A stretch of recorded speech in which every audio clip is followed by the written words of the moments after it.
تم قبل قليل عرض الإعلان الثاني من مسلسل مؤسس عثمان حلقة 175، حيث شاهدنا في بداية الإعلان عثمان رفقة والديه علاء الدين وأورهان وهما في حالة سعادة كبيرة ويتدربوا سويا، وشاهدنا صوفيا تخبر لوكاس أنها ستجعل عثمان يتألم أشد ألم على فقدان أولاده، وعلى الأغلب فهي تقصد أنها ستأمر حليمة بقتل إخوانها والذين لا تزال لا تعلم أنهم هم عائلتها الحقيقية.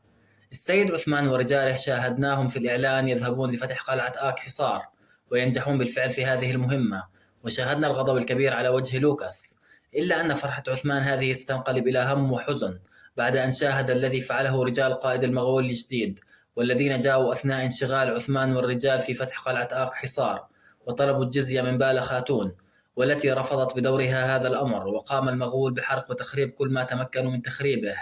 وذلك من أجل إرسال رسالة لعثمان أنهم جادون ويريدون إما الجزية أو الحرب.